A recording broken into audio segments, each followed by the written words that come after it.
ఉపనిషదు జానకేళికరకంఠీం ఆగమ విపిన మయూరీం ఆర్యాం అంతర్విభావయే గౌరీం సరిగమ పదృతాం తాం వీణా సంక్రాంతకాంతాం శాంతాం మృదుల స్వాంతాం కుజభరతాం తాం నమామి శివకాంతాం.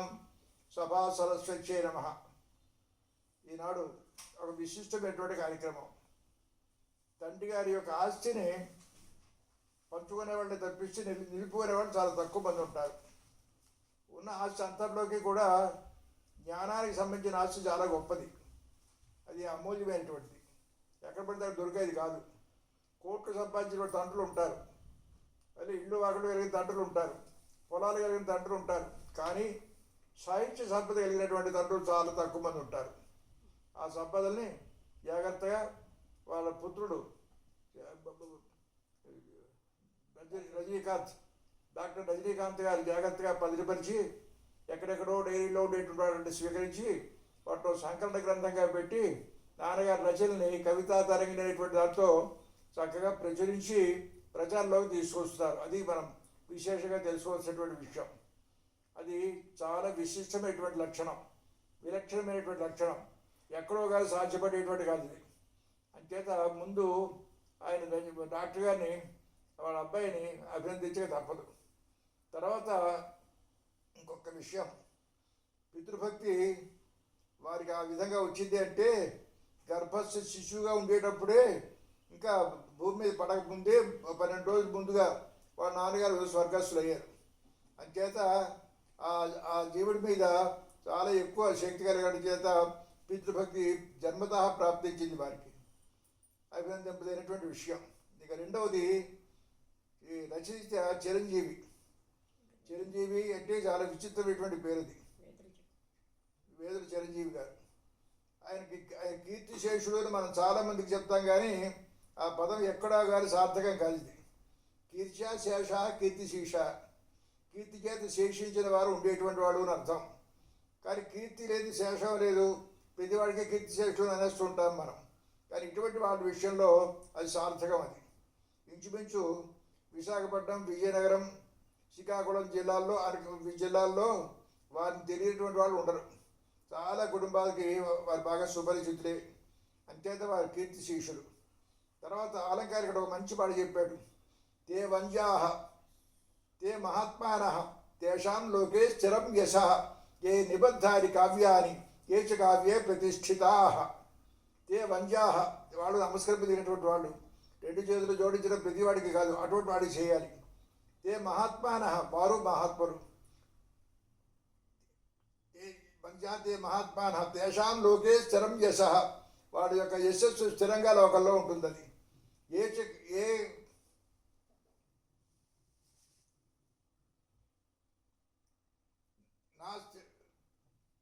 ఏ నిబద్ధాని కావ్యాన్ని, ఎవరి చేతైతే కావ్యాలు రచింపబడతాయో వాళ్ళు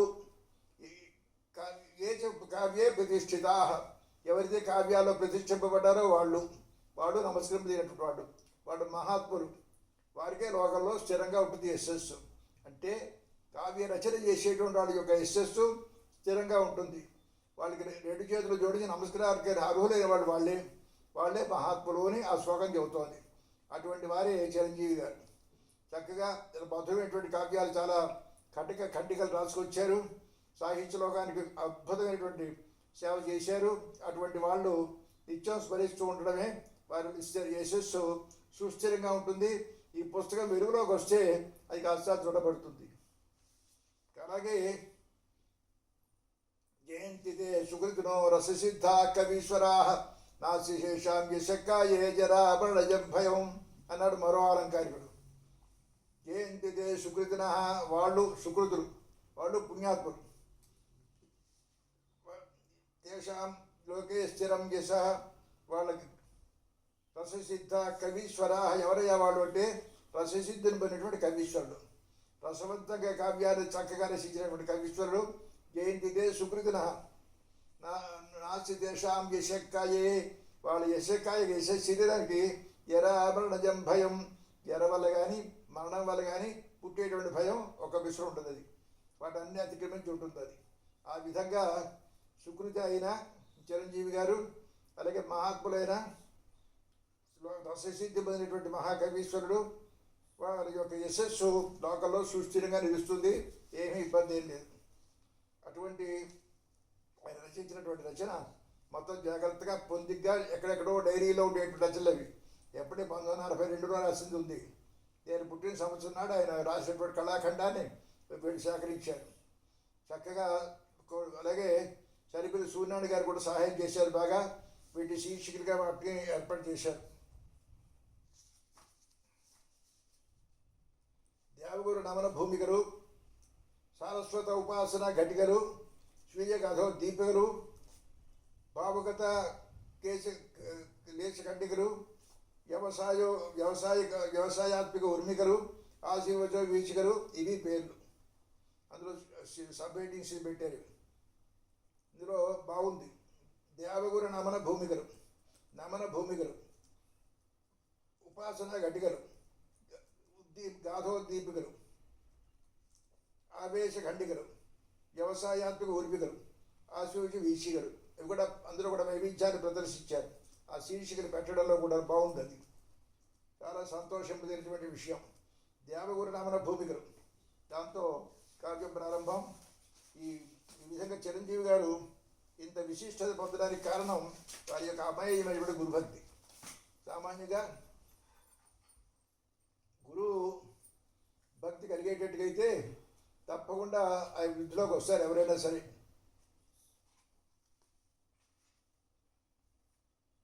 దివాకల వెంకటవధాని గారు విజయనగరం మన విశాఖపట్నంలో పనిచేస్తున్న వారు చదువు ఇంటర్మీడియట్ చదువుతున్నప్పుడు తెలుగు శాఖ విభాగానికి అధిపతిగా ఉండేవారు.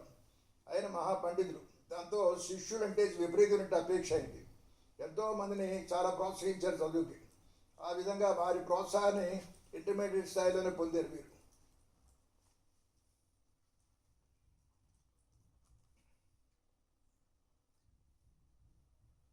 అందుకే గురుగారిని శ్రీ దివాకల్లవంశాబ్ది శీతకరుని వెంకటావధాని వర్యు పవిత్ర హృదయు గురువరేణ్యు త్రిమూర్చాత్మకుని నమస్సుమముల పూజింతు భక్తి నామది నిరతము అని పొగిడారు.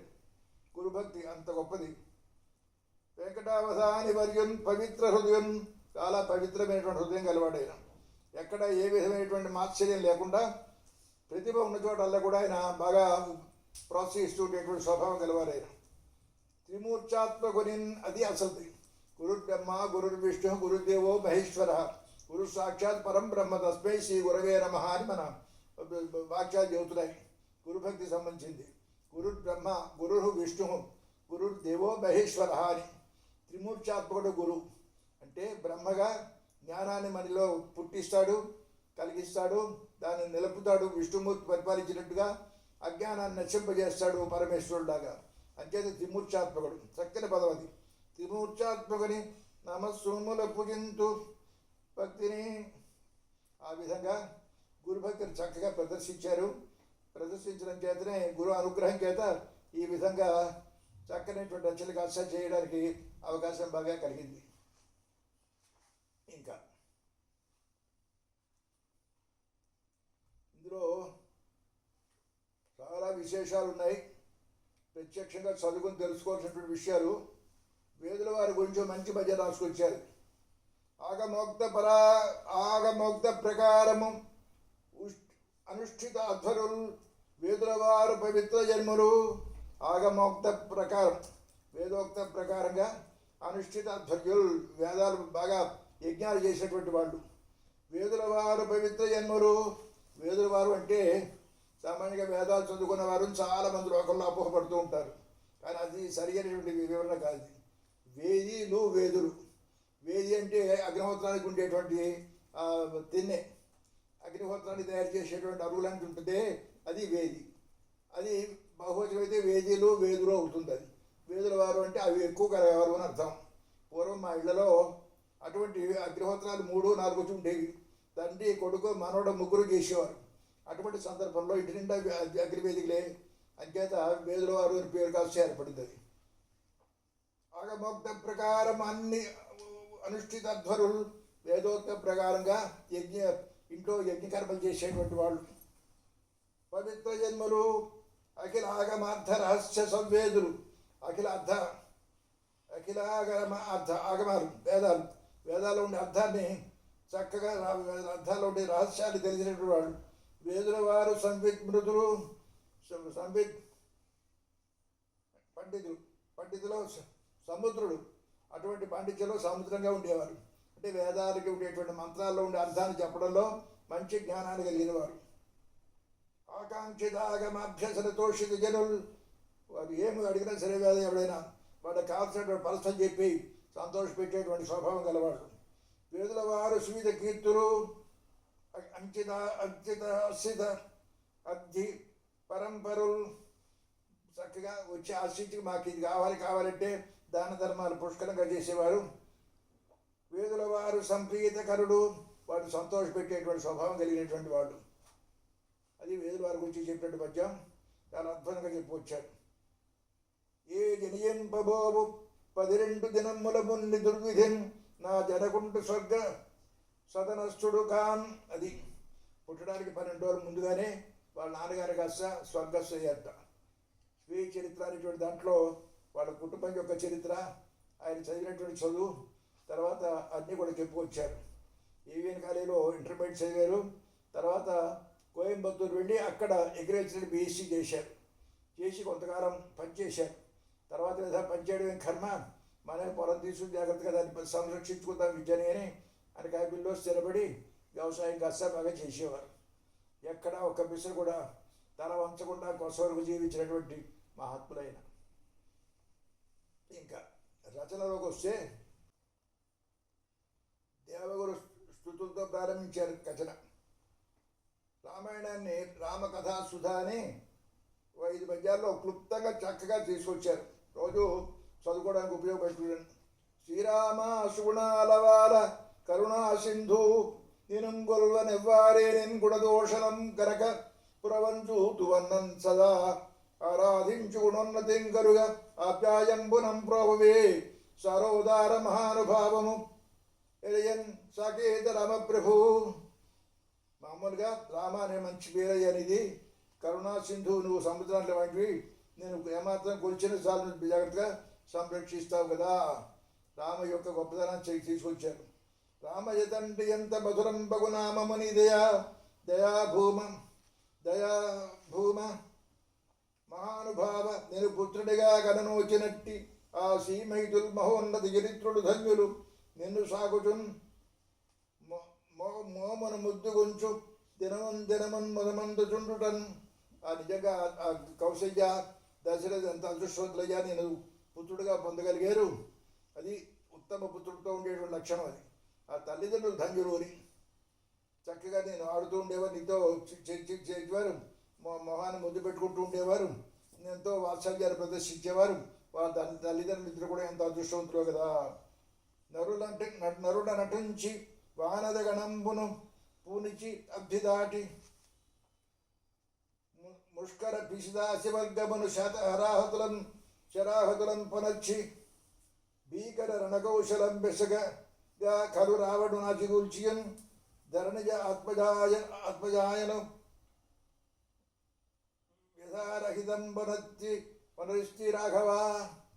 రామ, మన మానవుని అటు పెట్టి కేవలం వానరగణాన్ని తీసుకొచ్చి సముద్రాన్ని దాటి రాక్షసులందరినీ చంపేవచ్చా నువ్వు. చాలా భయంకరమైనటువంటి కరుడు రావణుడు వీటి వాళ్ళందరినీ కూడా యుద్ధంలో చంపావు. సీతకి కలిగేటువంటి బాధను కాస్త తొలగించావయ్యా. అజరుప వంశభూష కుశిగాంగి జయాగ సురక్షగా విశ్వామిత్రుడి యొక్క యాగాన్ని సంరక్షించావయ్యా. ధరాత్మజగా ఇవంటివో, పైగా భూపుత్రికి అయినటువంటి సీతాదేవిని వివాహం చేస్తున్నావు.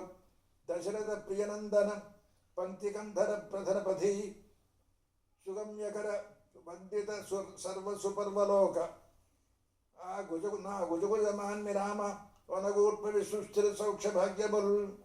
అజమహారాజు యొక్క వంశానికి అలంకారం అయ్యా నువ్వు. విశ్వామిత్రుడి యొక్క యాగాన్ని సంరక్షించావు. భూపుత్రికి అయినటువంటి సీతాదేవిని పైగా విల్లు విరిచి జయించే బాధ్యగా పొందావు. నువ్వు దశరథుడికి ప్రియనందుడు, విష్ణుడైనటువంటి కుమారుడివి. పంక్తికంధర ప్రజన ధీను గమ్యకర దశరథుడు బదిలివాడు రావణాసుడు బదిలివాడు చంపినటువంటి వాడియ్యా. వందిత సర్వ సుపర్వలోక సమస్త దేవతల చేత నమస్కరింపబడ్డావు. నా గుజగుజమాంచి అది అక్కడ ఉంది. ఇవంతా సంవత్సర పదాలు. గుజగుజలు అనేటువంటి తెలుగు పదం. నా గుజగుజమాంచి అంటే నా దుఃఖాన్ని పోగొట్టి అని అర్థం. రామయనగూర్ప విశ్వస్థిర సౌభాగ్యములు స్థిరంగా ఉండేటువంటి సౌభాగ్యాన్ని అవి నాకు ఇవ్వవా అని అడిగారు. హరిహరి ఓం హరిహరి హరాత్మిత ఓం హరి ఓం హరిహరి పరమ జయాబ్దిశిష్ట జనపాలక దుష్ట నిశాచరంతగా వరతనుదారి విశ్వభరణ ప్రవణ హరి రామచంద్ర నీ చరణములన్ భజించద అజస్సము సంగ్ కృపతోర ప్రభువే. ఆఖర మంగళాంతంగా ఆ పద్యానికి రామకథాసుదని పూర్తి చేశారు. హరిహరి హరి ఓ హరి పరమ జయాబ్ది ఎప్పుడు జయాన్ని సముద్రం లాంటి వాడివయ్యా. శిష్టజలాలను రక్షించేవాడివి, దుష్ట నిశాచులను సంహరించేటువంటి వాడివి. దానికోసం శ్రేష్టమైన మానవ జన్మని పొందావు. విశ్వభరణ విశ్వభారాన్ని వహించడానికి సమర్థుడా ఓ హరి రామచంద్ర నీ చరణములను భజించదర జస్సము నీ పాదాలు ఎప్పుడు కూడా సేవిస్తుంటాను. నన్ను కృపతో వడప్రభవే నన్ను దయతో రక్షింపవా అని 5 పద్యాల్లో మొత్తం రామాయణం గ్రంథకు రాసుకొచ్చారు. తర్వాత రెండవది సారస్వత ఉపాసన గట్టిగారు. ఇందులో అవధారి గారు చెప్పారు ఏదైనా ఇతరులు తను తీసుకురాయ్యా అని. దాన్ని పెట్టుకుని రెండవది రాసుకొచ్చారు. ఇందులో వ్యధితేక్షు హృదయాన్ని ద్రవింపజేసేటువంటిది. వ్యధిత బాధ పెట్టబడిన ఇక్షువు అంటే చెరుగడ, బాధ పొందినటువంటి చెరుగడ. సామాన్యంగా చెరుకు మనం చూస్తుంటాం, తినేస్తూ ఉంటాం, కానీ ఆలోచించాం ఆ చెరుకు ఎంత బాధపడుతుందో, దాని బాధ ఎలా ఉంటుందో చక్కగా కండగా కట్టినట్టుగా రాసుకొచ్చారు. ఏదో మనం పుష్ప విలాపమని మన కరుణశ్రీ గారు రాసేటువంటి పుస్తకాలు గ్రంథాలు ఆ పద్యాలు చాలా మందికి నోటుకొచ్చు.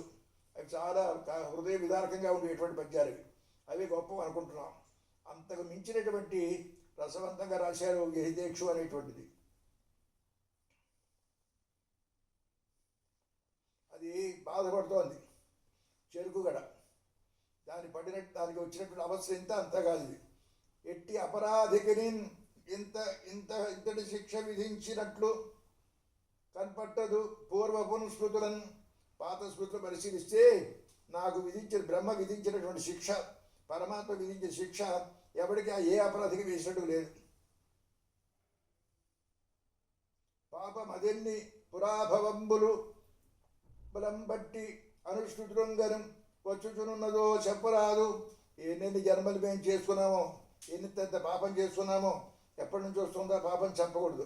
మా పుట్టుక యాదిగాగా కడుపులు తెగగొట్టి పాతుట. పుట్టినప్పటి నుంచి ఒక్కొక్క కడుపు దగ్గర కత్తితో నరకడం, భూమిలో పాతీయడం, ఇది చేస్తారు మా జన్మ. అంటే ఆ చెరుకుని పెంచడంలో, రసాన్ని తీసుకోవడంలో ఆ చెరుకు కూడా ఎంత బాధపడుతుందో చెబుతున్నారు. కడుపు దగ్గర కొంచెం పెరిగితే చాలు, కడుపు దగ్గర కొట్టేస్తూ ఉండడం, పాతేస్తూ ఉండడం, కత్తితో నరకడమే బాధ. మళ్ళీ భూస్థాపితం చేయడం అంతకన్నా బాధ. ఎంత పాపం చేసుకున్నామో అని ఏడుస్తుంటుంది. ఆశలు ప్రేమ ముట్టిపడినట్లు వయస్సుల తన్ని రక్షణలు చేపడ గాబు మమ దరిజేరగా నెయ్యక కాచి పుష్టిగా యోపిన రీతి ఖాద్యముల నొప్పగ కూరిచి చుట్టుకట్లుగన్ రూపన దిద్ది పక్వ దశలో మమ కానుగులందు నలుపుట. ఎంతో పెద్ద ఆశ ఉన్న వాళ్ళగా, పెద్ద అభిమానం ఉండేటువంటి వాళ్ళగా నీడతో తడుతూ ఉండడం, రక్షణకు కావాల్సిన ప్రకారంగా చేస్తూ ఉండడం, గాబు అది దగ్గర రాకుండా చేస్తూ ఉండడం, పుష్టిగా కావాల్సినంత కార్యాలు ఖాద్యాలు మాకు భోజనాలు కావాల్సిన మెన్యూస్ అన్ని బాగా వేస్తూ ఉండడం, చుట్టూ గట్లవి కడుతూ ఉండడం, రూపున దిద్ది అన్నీ చేసి పక్వ దశలో మేము పూర్తిగా ఫలితానికి వచ్చినప్పుడు గానుగలందు నలుపుట, గానుగలో పెట్టి అలిపేస్తున్నారు మమ్మల్ని. ఏం న్యాయం ఇది? ఎంతో పెద్ద ఆశ పెట్టుకున్నట్టుగా, ఎంతో ప్రేమ ఉంటున్నట్టుగా చక్కగా నీడతో తడపడం, మరి చెత్త చెదర రాకుండా మాకు చూడడం, పుష్టికి కావాల్సినటువంటి ఆహారాన్ని మాకు పెట్టడం, ఇన్ని చేసి కొంచెం కాస్త మేము పరిపాకానికి వచ్చామనేటప్పటికి, బాగా ఎదిగామనేటప్పటికి, పరిపూర్ణంగా వచ్చామనేటప్పటికి గానుగులా పెట్టేస్తారు. ఏ న్యాయంగా ఉందయ్యా? ముదమన శాస్త్రవేత్తలు మమం క్రిమికీటక ముక్షబాధలం పొదలక ఉండనం తుది నమోఘ శిరీంద్ర ముఖమయ మంబులం పొదలకయుండు నం జులుపు మౌనికమై పరిశోధనములన్ సదమల వృత్తి సల్పు అల సాకునమా నిధనమ్ము కోరుకే. కేవలం ఒక రోగమైన రాకుండా శాస్త్రవేత్తలు రకరకాలుగా పరిశోధన చేసి మమ్మల్ని పెంచారు అంటే దేనికోసం? మా చావు కోసం పెంచారు వాళ్ళు. తర్వాత దాని దయనీయమైన జీవితం ఏంటంటే ఇంత చెరుగడని గానుగులో పెట్టి గెలగల తిప్పేసి పిప్పి చేసేస్తారు, రసం అంతా లాగేస్తారు. అది బాధపడుతుంది. చెయ్యన మాదు జీవన రసంబుల పిండుదురు కానీ మా గానుగులో పెట్టి మా జీవన రసాలన్నీ కూడా పిండేస్తూ ఉంటారు కదా, మధ్యలో తీసుకొచ్చారు ఆయన.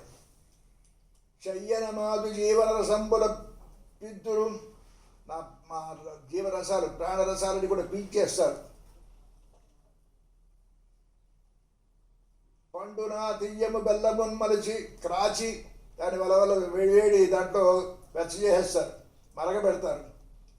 పండగ వచ్చేటువంటి దాన్ని తియ్యని బెల్లమున్ మలచి తియ్య బెల్లంగా తీసుకొచ్చి తీరుగా విఘ్నములం తొలంచు దేవయ్యను చేసి బాగా వచ్చేటప్పటికి పసుపుతో చేసే వినాయకుడికి ఉపహారముగాను ఒక కంత గిల్లి కొంచెం గిలిసి నైవేద్యం పెడతారు. ఏయొయ్యో నివేదనం జరుపు చుందురు కొందరు భక్తులక్కట. ఇది మా జీవనం. కొంచెం పెరగనిస్తారు, పెరిగిన తర్వాత గానుగులో పెట్టేస్తారు మా జీవరసాలు, ప్రాణసారాన్ని పీటేస్తారు. అలాగే ఆ తియ్య బెల్లానికి దాన్ని మళ్ళీ కాచేస్తారు, బాగా వేడి వెచ్చబెట్టి ఉడకబెట్టేస్తారు మమ్మల్ని. తర్వాత పండగ తియ్యగా వచ్చేటువంటి బెల్లాన్ని రకరకాలుగా చేసి విఘ్నాలు పోగొట్టేటువంటి వినాయకుడికి గిల్లీసి నైవేద్యంగా పెడుతూ ఉంటారు కదా. ఎందుకు పుట్టు విచ్చరిది విధి, ఎందులకి ఈ విధి పెంచే పక్వతం చెందిన పై సమూలము కృషింపగానులందు చుంపి ఆక్రందన పాలు చేయక మృగంబుల పక్షుల కీటకంబులన్ మ్రందక చేయునట్టి మట్టిలొక వ్రయ్యని మమ్మను వ్రేయరాదుకో. ఎందుకు పుట్టు ఇచ్చాడు భగవంతుడు మాకు? ఈ విధి ఎందుకు ఇలా పెంచాడు? పెంచి పరిపాకానికి వచ్చేటప్పటికల్లా బాగా సమూలంగా శుభ్రంగా శుష్కింపజేసేట్టుగా గానుగులందు పెట్టేసి నలిపేస్తాడు. ఆక్రందన పాలు చేయను అలా బాధ పెట్టకుండా మృగాలకి పశుపక్షులకి ఒక్క దెబ్బతో ప్రాణం పోయేటట్టుగా మాకు కూడా ఏదైనా శిక్ష విధిస్తే బాగుండేది కదా. ఇంత బాధ మమ్మల్ని పెట్టడం దేనికి అంటే గానుగులో పెట్టడం, జీవరసాన్ని కాస్త పిండియడం, తర్వాత దాన్ని శుభ్రంగా వెచ్చబెట్టడం, మరగబెట్టడం, ఇదంతా కూడా మాకు బాధగా ఉంది అని పాపం ఒక చెరుకు గడ్డ బాధపడినట్టుగా రాసుకొచ్చారు. ఇది ఈ విధంగా చెరుకు గడ పడేటువంటి ఆవేదనని ఇందులో చక్కగా తీసుకొచ్చారు. అలా వచ్చి చరచరమమ్మ వింటుచు రసంబుల నీరు గురించి గ్రాచి, రసాల్లో ఉండే నీళ్లు కాసేపటిగా కాచి మా యురు గుణరాశి మార్చి మాకుండేటువంటి ఉత్తమ లక్షణాలు పోగొట్టి ఉపయుక్తములో గత శర్కరంబులన్ గుడ శర్కరంబులన్ పరమ వినింజమే పరుగు మద్యములం పునరించి. కొంతమంది మద్యాల్లో కలిపి మమ్మల్ని తయారు చేస్తారు. మా కర్మ కారింది అది. నిందింపుదైనటువంటి మద్యాల్లో మమ్మల్ని తయారు చేయడం ఏంటి అని ఏడుస్తోంది అది. కొంచెనాదరమది మమ్మ చూతుడు కదా, నరుడెంత కృతజ్ఞుడో కదే, నరుడెంత కృతజ్ఞుడో కదా, మద్యాన్ని తయారు చేయడం కోసం మమ్మల్ని వినియోగించుకుంటున్నారే అని. అంకిర ఏక గ్రంథములయందు ఒకటే పరిగా కవులు మీ నిరాతంకద మమ్మ గూర్చి బౌద్ధ స్థుతి పాఠములందు చింప. కవులు అడ్డు లేకుండా మా గురించి స్థుతిస్తారు. ద్రాక్షాపాకంలో ఉంది, అలాగే ఇక్షురస పాకంలో ఉంది అని, అలాగే రకరకాలుగా అవయవాలతో పెదవులవి ఇక్షుతో సమానంగా ఉన్నాయని పోరుస్తున్నాం. ఇలా రకరకాలుగా స్థుతి పాఠకులు చేస్తుంటారు కవులు. కానీ నిశంక తదుక్తి సత్యమని జంకక అహంకృతి భూని అవన్నీ తప్పులు అని అహంకారంతో అబ్బునంక జంకలు గుద్దుకున్న మేము ఉబ్బిపోయి సంకలు గుద్దుకుంటున్నాం. అబ్బా మా గురించి కవులు ఎంతగా వర్ణిస్తున్నారు అని. అలసత్వ ఫలం బిడ్డు కాకయుండినే అలా సంకలు గుద్దుకుంటూ ఉండమంటే అలసత్వం వల్ల ఇటువంటి ఫలం వచ్చింది కదా మాకు రాకపోతుందా అని పాపం ఏడ్చింది. వేదీక్షలు చదువుతూ ఉంటే కళ్ళంబడి నీళ్లు కలుగుతాయి. ఎందుకంటే చెరుగడ్డ నన్ను ఇలా చేస్తారా, హింసిస్తారా, రకరకాలుగాను అని బాధపడుతున్నట్టుగా స్పష్టంగా తెలుస్తుంది. అది కవితా హృదయం అక్కడ కనబడుతుంది. కవికి కావలసింది ప్రతిభ, వ్యుత్పత్తి, అభ్యాసం 3 ఉన్నాయి. శక్తి, నిపుణత, లోకశాస్త్ర కావ్యాద్యవేక్షణ అని శక్తి, లోకశాస్త్రాల వ్యుత్పత్తి, కావ్యాభ్యాసనం ఈ 3 కావాలి అని చెప్తారు. ఈ 3లో ప్రతిభ చాలా గొప్పది. అందుకే రసంకర్త తస్యతి కారణం కేవల ప్రతిభ అన్నాడు. కావ్యాలు రాయడానికి దగ్గర అక్కలేదు, ప్రతిభ ఉంటే కావ్యం వచ్చేస్తుంది అన్నాడు పద్యరచనకి. ఆ ప్రతిభ అంటే నవనవ ఉన్మేషశాలిని ప్రజ్ఞ, ఎప్పటికప్పుడు కొత్తదనాన్ని పోషించేటువంటి ప్రజ్ఞ. అది అంచేత చెరుగడ్డని చూస్తున్నాం కానీ అది ఇంత బాధపడుతుంది అనే విషయాన్ని మనం గుర్తించలేకపోయాం. కవితా హృదయం కలిగిన ఆయనకి గుర్తించారు. అది కవిలో ఉండేటువంటి ప్రత్యేకత. అందుకే ధ్వన్యాలోకంలో చెప్పాడు, కావ్యరచన ఎంతవరకు సాగుతుంది అన్నాడు ఆనందవర్ధనుడు. ఇది స్యాద్ నకావ్యార్థ విరామం అస్తి, ఇది స్యాద్ ప్రతిభాగుణ. ప్రతిభాగుణం ఉన్నంతకాలం కావ్యరచన సాగుతూ ఉంటుంది, ఆగేట్లు కాదు అన్నారు. అంటే ఆ విధంగా ఉత్తమమైనటువంటి ప్రతిభ కలిగిన వాడు కాబట్టి చెరుకుగడ యొక్క మనస్సు తెలుసుకొని దాని బాధను అర్థం చేసుకొని కల్పనతో ఊహతో చక్కగా అద్భుతంగా ఆ ప్రీతేక్షణ అనేటువంటి దాన్ని రచించారు. అవధాని గారు ఏదైనా కావ్యం ఇతరులతో తీసుకురావే అని చెప్పారు. శాగమ ఈ పన్నా అని చక్కని కావ్యాన్ని రాసుకొచ్చారయ్య. అందులో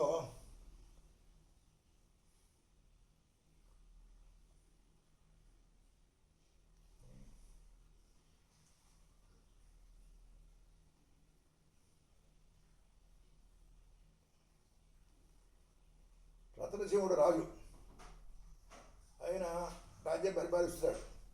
కానీ యుద్ధం చేయడంలో శత్రువుతో యుద్ధం చేయడం పోయాడు. ఆ పోయాడని ఎంత చమత్కారంగా చెప్పారు చూడండి. ఉదయసింహుడు నన్ను పుత్రుడు విడిచిచనే నాకమునకు ఇంద్రుపై దాడి చనంగా. రాజు 5 ఏళ్ళు, కుర్రాడికి 5 ఏళ్ళు వచ్చాయి. రత్నసింహుడు అనేవాడు ఉదయసింహుడు అనేటువంటి పుత్రుడిని కాసి విడిచిపెట్టి స్వర్గానికి వెళ్ళిపోయాడు.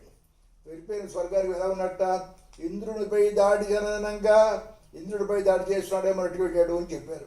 అది కల్పన.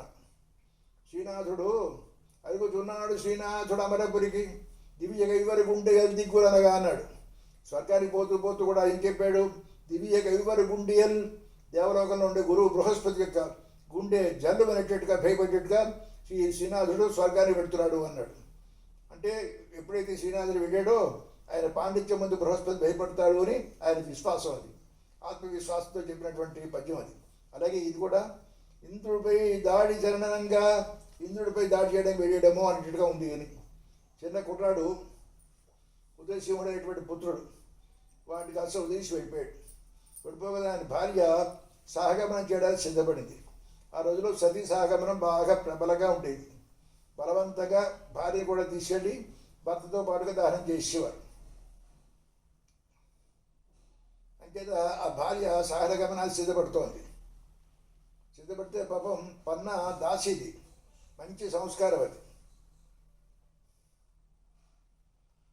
ఒక కంఠన్ మృతుడైన నాథున్, ఆ రాజుగారి భార్య ఒక కంటితో చచ్చిపోయినటువంటి భర్తను చూస్తోంది. మరి రెండంటన్ సుతున్ నిస్పృహాయన వీక్షించి రెండో కంటితో కుర్రాడిని చూస్తోంది. 5 ఏళ్ల కుర్రాడు, ఏమి దేనికి చాలినటువంటి వాడు. తండ్రి భర్తను విడిచిపెట్టిపోవడానికి ఇష్టం లేదు, కొడుకుని విడిచిపెట్టడానికి మనసు లాగుతోంది. కూర్మిషది దుఃఖంబోని మునిగి, దుఃఖ సముద్రంలో మునిగి దాసికి అవ్వార్త ఎరుంగ తెలిపి పన్న అనేటువంటి దాసితో ఈ వార్త చెప్పింది. నేను సాగమనాన్ని పోతున్నా, ఈ కుర్రాన్ని వదిలేడు ఎంపదని ఏమవుతున్నాను అని. సుత రక్షింపంక ప్రార్థింప, నా కుమారుని రక్షింప అని ప్రార్థించింది.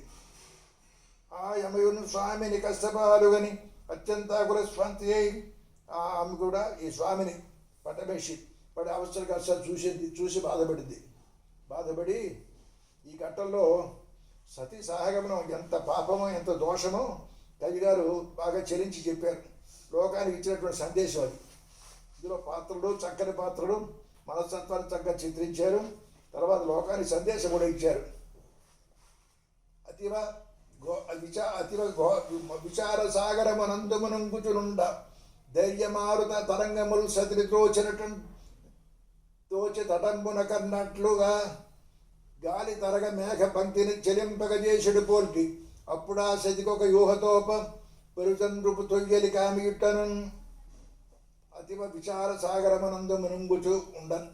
ఆవిడ రాజుగారి యొక్క బాణి దుఃఖంతో ఉంటుండగా ధైర్యమా అరుత మృతరంగములు పదిని ద్రోచనటం తటంపునక అన్నట్లుగా, అంటే ధైర్యమా తగ్గిపోయింది. గాలి తిరగ మేఘపంక్తిని చెలింపజేశాడు. గాలిపంక్తి వస్తే మేఘాన్ని ఏ విధంగా కదిలేస్తుందో ఆ విధంగానే ఆవిడ ఒక ఊహ కలిగింది. ఎలాగైనా పోనీ రక్షిద్దాం, కుర్రాడికి అస్సలు చూసుకోలేదని ఆ దాదిలా అన్నది. ఇక్కడ మంచి ఉపమానం వేశాడు. గాలి తరగ మేఘబంతుని చెలింపగా చేసాడు పోన్కి. ఓ గాలి తరగ ఆ పెద్ద మేఘాన్ని కదిలించడానికి ప్రయత్నం చేసినట్టుగా ఈ రాణిని సహగమన నుంచి తప్పించడం కోసం ప్రయత్నం చేసింది. జననేని శృతి నిన్నొసటనే తల్లిదండ్రుల బాసియందు డిందును వగలందును ఉదయసింహు అని ప్రాలును నిర్దయుడవుచు మన్ననలు నలువ రాశిగల అయ్యమ్మ, ఆ బ్రహ్మ తల్లిదండ్రులు లేని వాడిగా ఉండాలని నీ కుమారుడు ఉదయసింహుడికి రాసి ఉంటాడేమో. విను దుఃఖంబు తిరంబే, దుఃఖం ఎప్పుడు స్థిరంగా ఉంటుందా? సుఖంబే కలగదా తల్లి సుఖం కలగదా అంచును. నీ ఎట్లు తప్పింతరి అందరూ నీలాగే బాధపడతారు భర్త పోతే. నకి సుఖం దుఃఖైర్వినా లభ్యతే, సంస్థం కొటేస్ట్ ఇచ్చారు. నకి సుఖం దుఃఖైర్వినా లభ్యతే, దుఃఖం లేకుండా సుఖం రాదు, దుఃఖాలు వస్తేనే సుఖం కలుగుతుంది అని సంస్థలో చెప్పినట్టు వాక్యాన్ని కోట్ చేస్తూ అని లోకోక్తి ఎరుంగవే. అమ్మా నీకు తెలియదా అది? జనని ఎలా కుందగా ఎందుకు ఇలా బాధపడిపోతున్నావు? నీ అనుగున్ పుత్రు సుఖాబ్జ సంతతులు లేవా వారాశిలో నీ అనుగు పుత్రుడిని కాలం అనేటువంటి సముద్రంలో ముంచేస్తావా? ఏమిటి ఇలా చేస్తున్నావు ఉస్మాని పాపం చెప్పింది. అక్కడ జనని తల్లి సంబోధించింది. జనని అంది. అది రాడిగారికి దాసిగా ఉండేటువంటి సంబంధం, అంత ఆత్మీయతతో కొలిచింది. అది అందరూ ఇలాగైతే భర్త పోతే మన్నిస్తున్నారా? ఇలాగైతే ఈ కుర్రాన్ని ఆవిడ చూసుకుంటాడు, న్యాయంగా ఉందని నీకు అను విధిపాలను తప్పింపనవరితనమటంచు పలుకుచు. అవునులే విధి రాసేదాన్ని తప్పించగలిగి సాధ్యం కదా అని ఊరార్పుడు రాజపతిని అని నెమ్మదిగా ఓదార్చడం కోసం ప్రయత్నం చేసి నిండు జీవము బలివెట్టు దండితనము నగును కటిక కషాయ వృత్తికిన లేదు భేదమేమియు. నిండు ప్రాణాన్ని భర్తతో పోయి సహగమనం చేస్తానంటే నిండు ప్రాణాన్ని కటిక బలిపెట్టడం అనేటువంటిది కటిక కషాయ వాడికి దీనికి తేడా లేదమ్మా. కషాయ వాడు చేసే పని కూడా అదే, ఇదే దాంతో సమానం ఉద్దేశమా. వాణిని విడివలయు నించముడుగాగా నెరిగి అనించగే తిని, అది నించముడు కూడనటువంటి పనులవి. ఇక్కడ ఆత్మహత్య చేసుకోకూడదు కదా, అంటే అది వినించముడు కాబట్టి దాన్ని విడిచిపెట్టాలి. చడుపరాదన్నడిట్టి పైశాచికమ్ము, ఇది మహారాక్షస కృత్యం. అది బలవంతంగా చచ్చిపోవడం అనేటువంటిది. ఆత్మహత్యాత్మకమ్ము సహగమనం ఆత్మహత్యతో సమానం అవుతుంది, మహాపాపం అది. అమిత దుర్దాహమనం అనివార్యమునగు, గొప్ప పాపం కలుగుతుంది, తప్పించుకోవాల్సినటువంటిది అది. కానీ తద్బుద్ధి విడునాడుమో ఓ నృతగుణ సుతింపదినటువంటి గుణాలు కలిగిందానా, కాబట్టి ఆ దృష్టికి అస్సలు మరల్చుకో. సత్యకాలపు రోజులు చాంద్రసత్పచర్యను అబాల్యమౌ సహగమన దురుద్యమము పాపహేతువు అవుట ఉడుపు పట్టి విప్లవమునకు నాంది కవింతమిప్పుడు. చక్కగా చెప్పేది, ఒక విప్లవం తీసుకొద్దామంది అమ్మ. రాజపతితో చెబుతోంది దాసి, అమ్మ సత్యకాలపు రోజులు ఛాందసత్వ చర్యను, వాళ్ళు ఛాదస్సంతో ఏదో సత్యకాలం వాడు చేసేవాళ్ళమ్మా. అది నింజం, అది అవార్యం తాడింపు శక్తి కంది. సహగమనము అది దురుద్యమము పాపహేతువు, అది కూడనటువంటి పని, పాపాన్ని కలిగిస్తుంది. దాన్ని విడిచిపెట్టడం చాలా అవసరం. అంతేదా ఇప్పుడే నీతోనే విప్లవం ప్రారంభిద్దాం, నీ సాగమనం చేయని చెప్పు అంది పాపం. సగమన ఆత్మహత్యా సదృశం అవుతుంది. అది కుదిరేటువంటి పని కాదు. అంటే మనిషిలో మంచి మాని పాపం చక్కని సలహా ఇచ్చింది అది. ఇక తర్వాత పాత్ర రాజుగారి భార్య రాణిగారు వీడు భర్తని విడిచిపెట్టి పంపించలేదు ఒకటిని, అలాగే కుర్రాన్ని విడిచిపెట్టలేదు. ఆ మనస్తత్వం ఎలా ఉందో చూడండి. చనజూచున్ ప్రతిసార యమ్మునకు అశేష ప్రేమయే పెంచు పుత్రుని చూచున్ చనజూచున్ త్రిసార యమ్మున స్వర్గాన్ని వెళ్ళిపోదాం అని ప్రారంభించింది. కానీ అశేష ప్రేమతో పెంచేటువంటి పుత్రుడు ఒకసారి చూసింది, ఒకసారి భర్తను చూసింది. సుకుమారమేటికిదే నాతో తీరే సంబంధం సుకుమార, ఇవాటితో నీకు నాకు సంబంధం పోయిందిరా. ఇళ్ళని నీకు తలపెట్ట ఇంకా నన్ను పుత్రాయంచు పలుకున్, ఇక నా ఊసి ఎత్తకుమా, నన్ను ఎప్పుడు స్మరించకుమా అంటూ కుర్రాని పాపం చూస్తోంది. ముకుందుని లోకత్రయ పాలకం కొలుతూ పుత్రం కావని పిమ్మటం. తర్వాత ఇక భగవంతుని సేవ చేసుకో, నా ఊసి ఎత్తకుమా, అమ్మాయిని మాత్రం దుఃఖించకమా అని కుర్రాన్ని చూస్తోంది. అది ఆ మాతృత్వం. అది మాతృత్వం ఉంది, పదిభక్తి ఉన్నది. రెండు ఒకే పాత్రలో భిన్న దృక్పథాలతో చూపించారు రచయిత. పతి దివికేయగ వాణి నడబాయగనోపగ వెంటనేగే, పతిని విడిపోతే అది విడిచిపెట్టలేక దాంతో విడిపోయింది. తత్పతి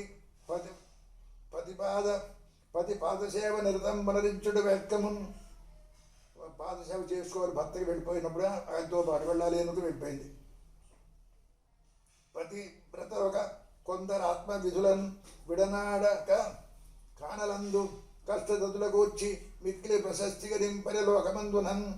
అడవులకు పోయిన భర్త భార్య కూడా వెళ్ళిపోయి సేవ చేస్తూ ఉండడం అనేటువంటి కష్టపడడం అనేటువంటిది చాలా కథల్లో మనకు వింటున్నావు కదా, అటువంటి నన్ను ఎందుకు ఆపుతావని పాపం ప్రార్థించింది. పన్నాంతో చెప్పింది. అది ఈ విధంగా రాణి గారి యొక్క మనస్తత్వాన్ని చాలా చక్కగా పుత్రుని యొక్క వాత్సల్యం ప్రతిభక్తి రెండు కలిగేటట్టుగా ఒకే మనస్తత్వం భిన్న దృక్పథాలతో ఎలా ఉంటుందో చక్కగా తీసుకొచ్చారు. అది అందులో ఉండేటువంటి విశేషం. అది కావ్యం. అది కావ్యత్వాన్ని కాస్త జాగ్రత్తగా పోషించేది. దాంట్లో పాత్ర యొక్క మనస్తత్వాలు అవన్నీ కూడా వచ్చాయి. తర్వాత చిరంజీవి గారు కేవలం స్వతంత్రంగా రాయడమే కాకుండా చాలా హితబోధ కూడా చేశారు లోకానికి.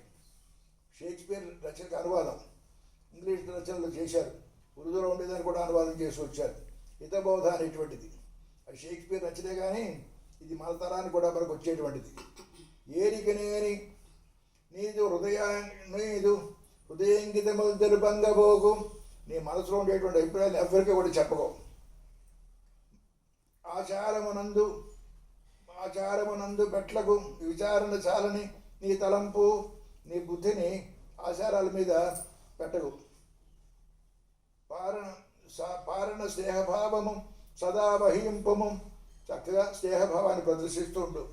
పామరత్వమును కోరకం ఎంత మాత్రమునకు తగు స్నేహ పరీక్షపై, స్నేహాన్ని పరీక్షించడం కోసం పామర బుద్ధిని మాత్రం ఎక్కడ పొందకుమా.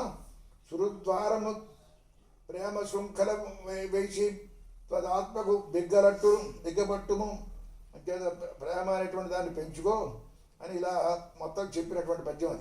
అది పద్యమాలిక, ఉత్పలమాలిక ఒకే ప్రాస్తో రాసుకొచ్చారు. అది వాళ్ళు ఉండే పిచ్చకి హితబోధ అనేటువంటిది.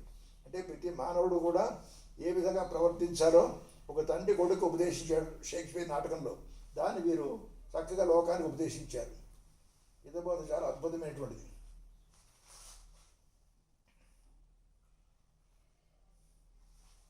తర్వాత కర్ణుడు కృష్ణుడిని వరం అడుగుతాడు. నిర్దిగ్ధ ప్రదేశంలో నన్ను దాయించేట్టుగా చేయరువు అని వరం ఇయ్యి అంటాడు. అప్పుడు కర్ణుడు కుడి చేతి ఇవ్వబోయి విష్ణు ఇంత పూర్వం బలిచక్రవర్తికి ఇచ్చేసాను కాబట్టి ఎడం చేతికి ఇస్తాను, ఎడం చేతికి ఇచ్చాడు. ఎక్కడో ఏమనం దహింపన్ పరిణాశం మనొక నిర్దిగ్ధ ప్రదేశం పునన్, అటువంటి ప్రదేశంలో ఎక్కడ లేనటువంటి ప్రదేశంలో చేయవా అన్నాడు. సరే బలబలం ఇస్తాడు. తర్వాత మన లోకంలో బాగా ప్రసిద్ధి జ్యేష్ఠాదేవి, అలాగే ఆత్మశక్తి చర్చ. శ్రీదేవి జ్యేష్ఠాదేవి అప్పజనుడు ఇద్దరు ఎవరు గొప్ప అని అనుకుంటారు.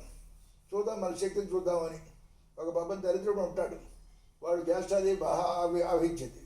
అది శ్రీదేవి నేను వాడిని దాన్ని ధనవంతుని చేస్తానంది. రోజు వస్తుంటాడు వెళ్తుంటాడు తోవ. ఆ తోవలో మంచి పెట్టి నిండా బంగారు కాసు పెట్టి ఉంచింది లక్ష్మీదేవి. ఆ జ్యేష్ఠాదేవి వచ్చింది, నేను నా శక్తి చూపిస్తాను చూడు అన్నాడు. అక్కడికి వచ్చినప్పటికి వాడు అనుకున్నట్ట, రోజు వచ్చే తోవ కదా, కళ్ళు మూసి వెళ్ళలేమో అనుకుని ఆ పెట్టి దాటి వరకు కళ్ళు మూసి వెళ్ళిపోయాడు. తర్వాత ఎవడో అక్కడికి దూరంగా చూసేవాడు, ఆ పెట్టి కష్టపడు పోయాడు. ఇదంతా ఆశ్చర్యంగా వాడు చూస్తున్నాడు, వీడు వదిలేసేయడం అని. అది జ్యేష్ఠాదేవి అప్పుడు చెప్పింది, నా శక్తి ముందు నీ శక్తి ఏమాత్రం అని. అప్పుడు ఆ సందర్భంలో నీ శక్తి నా శక్తి కాదే అని అశరీరవాణి పలికింది. అది ఆకన్నా దాంట్లో చెప్పారు, అక్క చెలియండ్రు మనమలం ఉక్కు మిగిలి నేను గెలిచిది బంధము నేను నెగ్గిది దిగినానను చుండన్ అశరీరవాణి వినిచే. ఆకాశవాణి చెప్పింది, నరుల నొసరి రాజుడవనోపరెవరు కదా, వాడికి తలకాయ మీద రాసినటువంటి బ్రహ్మరాత అది తప్పించలేరు. కానీ నీ శక్తి కాదు, నీ శక్తి కాదు, బ్రహ్మరాశి రాత అలాగుంది వాడికి. అది ఆకాశవాణి పలికింది. అంటే జ్యేష్ఠాదేవిది దోషం లేదు, లక్ష్మీదేవిది దోషం లేదు అని అందులో ఉండేటువంటి లక్షణం అది. అలాగే లోకో భిన్న రుచి రకరకాల మనస్తత్వాలు ఎలా ఉంటాయో అందులో చక్కగా నిరూపించుకొచ్చారు. వీళ్ళు స్వీయ చరిత్రని చక్కగా తీసుకొచ్చారు. భారద్వాజ నామక సద్గోత్రమునను నానాగమ బోధామల చారిత్రులకున్ దామములన వేదులాభిధన్ కులమొప్పున్. వేదుల వారు ఎంత గొప్పవారు తీసుకొచ్చారు ఇంత మధ్యలో. భారద్వాజ గోత్రీకులు వీళ్ళు సర్వోత్తములు, వేదాల విభాగం చదివినటువంటి వాళ్ళు అని వేదుల అభిమానులు అని వేదుల వారుని ఆ అందులో వాళ్ళ వంశం యొక్క చరిత్ర చక్కగా తీసుకొచ్చారు. వంశ చరిత్ర కూడా చాలా అవసరం. ఉత్తరోత్తర తర్వాత వాళ్ళకి పనికొస్తుంది. ఉత్తరోత్తర తండ్రి తాత ముత్తాత ఎవడో కూడా తెలియనటువంటి రోజులు వస్తున్నాయి. అంటే ఆ పెడక మంచిదే. అది అందులో తీసుకొచ్చారు. ఈ ప్రతీకారం కూడా అనువాదమే. జన్మదినంలో వచ్చేటువంటి ఆలోచనలు పితృస్థులు కూడా చేసుకొచ్చారు. కార్యాకార వివక్ష దక్షమతి ఇక్కాలంబునం కలుగు దుష్కార్యాలోకనమే మనస్తమకే సద్వర్ణాశ్చ శ్రీ శంకర ఆచార్య ఇహ యాత్ర దృష్టిగని త్రింశత్యుత్తర ప్రాయపున్ పర్యంతం బెటా వచ్చే స్వస్థగను సుబ్రహ్మణ్య తండ్రి తండ్రి గారి గురించి చెప్పుకొచ్చారు పద్యం. అది ఆయన గొప్పతనం ఏదోను. అంచేత జన్మదినంలో వచ్చేటువంటి ఆలోచనలు ఎలా ఉంటాయో అవన్నీ రాసుకొచ్చారు పాపం.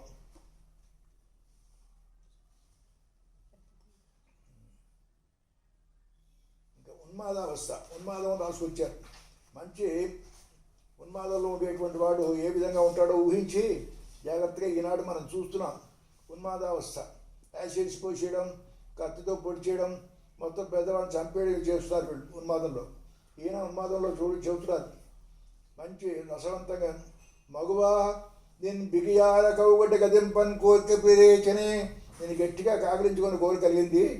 సొగసొంజూక్కుల వేట్క చేయవే, మంచి చూపులతో నన్ను తృప్తి పెట్టవా, ఏది చూపింపవే ముద్దుమోము, నీ ముద్దుమోము ఒకసారి చూపించుటు, గుబాడింపవే ఊర్పు తాగి నిట్టూర్పు విడిచిపెట్టవా, అదరమ్మను కొంత యానంగా పెద మీద అనేటట్టుగా, నీవే గురు రోజములు అంటారు, నీవే గురు రోజములు విశాలమైనటువంటి అక్షస్థలాన్ని పుట్టుకొని ఇవా, సుఖమీవే ఏది సుఖం ఏది అని చెప్పింది. అంటే ఉన్మాదులైన వాడు ఏ విధంగా ప్రవర్తిస్తాడో చక్కగా దాంట్లో తీసుకొచ్చి చెప్పాడు. ఇలాగా పద్యాలు చిన్నవైన చక్కని పద్యాలు. ఉర్దూ కవిత కూడా అనువదించారు. సమస్య కూడా పూర్తి చేశారు. మీసములు ఔర ఎట్లుపమ పెంపక నయ్యడు మీననేత్రగున్, మీనాలంటే నాకు నేత్రాలు కలిగిన దానికి, చక్కని బేడిస్ చేపలు లాంటి కళ్ళు కలిగినటువంటి దానికి మీసాలు వచ్చే అవి ఎలా ఔపమ్యం చేయడం అని. దాన్ని స్వామి సములౌర ఎట్లుపక మెంపక నయ్యడు మీననేత్రగున్ స్వామిని ప్రారంభించి ఆ పదాలు విడగొట్టారు చక్కగా. సమస్య కూడా బాగా పూర్ణ చేస్తారు అనే విషయం దానికి తెలిసింది. ఇంకా రోటరీ కవికి ఒక ఒక గుణం ఉంది, అవగుణం. అది ఏమొచ్చినా పద్యాలను చెప్పాలి. అది పుట్టుకొచ్చిన, షష్ఠపూర్తి అయినా, వివాహమైనా, ఏదైనా గబో 4 పద్యాలు రాసేసి పంపిస్తుండడం అది అలవాటుది. రోటరీ సంఘ ఆదర్శాలు అవి కూడా చక్కగా అనువాదమే. వాళ్ళ యొక్క ఐడియాలజీ ఏదైతే ఉందో దాన్ని మొత్తం పద్యాల్లో రాసుకొచ్చారు. అలాగే ఇందులో జన్మదిన మహోత్సవాలకి వాటికి ఎంతో మందికి రాసుకొచ్చారు.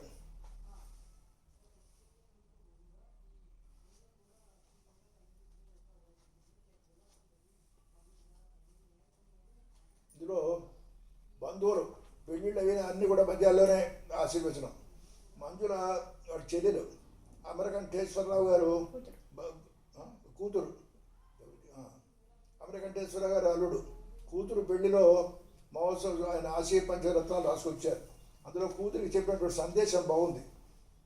పతి సుందరానన ప్రారేయ రోచికి ప్రాభవింబిడు శరద్రాకవగుచు. సామాన్యంగా కాళిదాసు రాసుకొచ్చాడు. శుశ్రూషస్వ గురున్ కురు ప్రియ సఖీ వృత్తిం సపత్నేయనే భరతృ వికృతాపి రోషణతయా మాస్మ ప్రదీపంగమ భూయిష్టం భవ దక్షిణ పరిజనే భాగ్యేశ్వరుచ్చేకిని యాంచేవం గృహిణీ పదం జ్యోతిజ పామాకలస్య అని పద్యం రాసుకొచ్చాడు. శకుంతలకి కణమహర్షి ఉపదేశించాడు. అక్కడి నుంచిగా ఉపదేశాలు కూతురు అనేటువంటి ప్రారంభమయ్యాయి. వాళ్ళ కూతురికి పెళ్ళి అయిన తర్వాత వివాహ సందర్భంలో ఇచ్చిన ఉపదేశం ఇది. పతి సుందరానన ప్రాళయ రోచికి ప్రాభవింబిడు శరద్రాకవచ్చు. ప్రాళయ రోచికి పొద్దున్నే వచ్చేటువంటి కాలానికి ప్రాభవం ఇచ్చేటువంటి శరద్రాక ఇలా ఉండాలి. అంటే చంద్రోదయానికి శరత్కాలం ఎలాగైతే ఉంటుందో భక్తి విషయంలో ఆ విధంగా నువ్వు ప్రకాశించాలి. అత్తమామల సాదరాక్షుత్పలంబుల ఉన్మేష కృప లసజ్జోత్సవగుచు. అత్తమామలు అనేటువంటి వాళ్ళని సాదరాక్షులు, సాదరంతో కూడినటువంటి ఉత్పలాల్లాగా చక్కగా వెన్నెల్లాగా ఉండి వాడికి వికాసాన్ని కలిగించు, ఆనందాన్ని కలిగించు. బాంధవానీక హృత్పద్మ పండములకు సంతోషకర పూర్వ సంచవగుచు. ఇక బంధువులు వాళ్ళు వస్తారు, వాళ్ళు కూడా జాగ్రత్తగా చూసుకోవాల్సిన. పరిణయ ప్రఖర జీవన సవ్య సమితికి వికసన సహ వర్ణ వేడయగుచు. పరిజనాలు వాళ్ళకు కూడా ఆనందాన్ని కలిగించాలి. శిరులకు ఇరవచ్చు గుణరత్న సరిజవవచ్చు. శిరులకు బాగా సంపదలను పొందాలి, గుణరత్నాన్ని కూడా పొందాలి. గుణరత్నానికి సముద్రంగా ఉండాలి నువ్వు. భామిని తతికెళ్ళ మేల్బంతి ఇవ్వచ్చు. భామిని తతికి ఆడవాళ్ళందరికీ కూడా మేల్బంతిగా ఉండాలి అని. ఇరు కులంబల కీర్తికి వెళ్ళవచ్చు. ఈ 2 కులాలకి పుట్టిన వాడికి అత్తంటి కులానికి కూడా కీర్తి ప్రతిష్ట తెగించుకుని కీర్తి పొందాలి అని. మెలగువమ్మ మంజుల అనవరతము నువ్వు ఉండాలి స్మాని ఆశీర్వదించాను. పెళ్లిలో ఆశీర్వదించారు పాపం. ఆ విధంగానే ఇప్పటికే మంజుల ఆ విధంగానే అత్తమామలుగా వీళ్ళు చూసుకోవడం కాకుండా భర్తను చూసుకోవడం, ఇంటికి వచ్చేవాడిని ఆదరించడం ఎంతో చేస్తుందని. చాలాసార్లు వాడి ఇంటికి వెళ్ళే మేము కాలిఫోర్నియాలో ఆవిడ చూపించినటువంటి ఆదరణ ఇంత అంతా కాదు. చాలా ఆనందంగా ఉంటుంది మాకు. ఇంకా తర్వాత నూకయ్య శెట్టి గారు సామాన్యంగా స్నేహితులు రకరకాలుగా ఉంటారు కదా, వాళ్ళందరికీ కూడా షష్ఠపూర్తులైనా ఏవైనా మంచి మంచి పద్యాలకు అస్సలు చూడడమే ఆయన షష్ఠపూర్తికి వాటికి. నూకయ్య శెట్టి ఆ ఊళ్ళో ఉండేటువంటి దాటికొండ నూకయ్య శెట్టి సూరు షష్యబ్ద పూర్తి. సీతాటికొండ నామక పూతపయోరాశి జనిత పూర్ణశశి ప్రఖ్యాత నూకయ్య శ్రేష్ఠి ఆతద శుభ షష్ఠి వత్సరాంచిత విభవ. ఆయన వారికి షష్ఠపూర్తిగా అభినందించారు. ఇలా షష్ఠపూర్తి వాటికి రాసిన పద్యాలు చాలా ఉన్నాయి. చాలా మంది గురించి రాసుకొచ్చారు ఆయన. అందులో అది కవి యొక్క లక్షణం.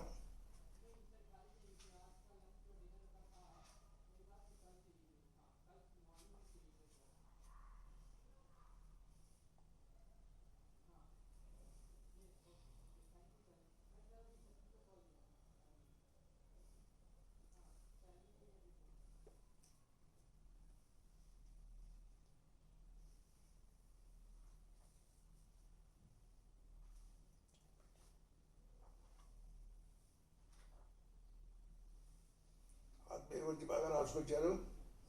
తర్వాత తర్వాత గ్రంథాన్ని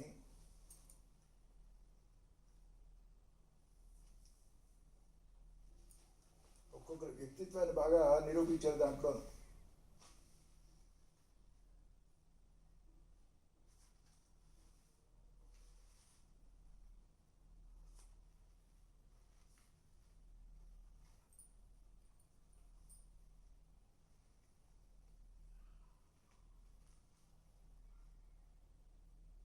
తడిగుండ నౌక ఎదుగు రాసు సూర్య శిరోమణి అని అన్నారు ఆయన. సుబ్బరాజు కోరకొండ సుబ్బరాజు గారి గురించి రాసుకొచ్చారు. దీలరితుండు సజ్జన విధేయుడు డాక్టర్ సుబ్బరాజు అనే పద్యంలో చక్కగా వర్ణించారు ఆయన. ప్రతి పదం కవి గారి యొక్క కుటుంబంతో వారికి ఉండే సంబంధాన్ని తెలియజేసేట్టుగా రాస్తూ ఉంటారు, దాంట్లో విశేషం. అలాగే వేదుల చిన్న నారాయణమూర్తి గారి శశిమూర్తి సోదరులు చిన్నతనంబు నుండి క్రమశిక్షణ అనే పద్యంలో ఆయన యొక్క జీవిత మూర్తిమత్వం అంతా కూడా దాంట్లో ఫోటో అంతా దాంట్లో వచ్చేస్తుంది. నీదు సహజ స్థుతి పాత్ర గుణమ్ముల ఉజుమా, నీ సహజ గుణాలన్నీ స్థుతి పాత్రలు అయ్యాయా అని చెప్పుకొచ్చారు సోదరుల గురించి.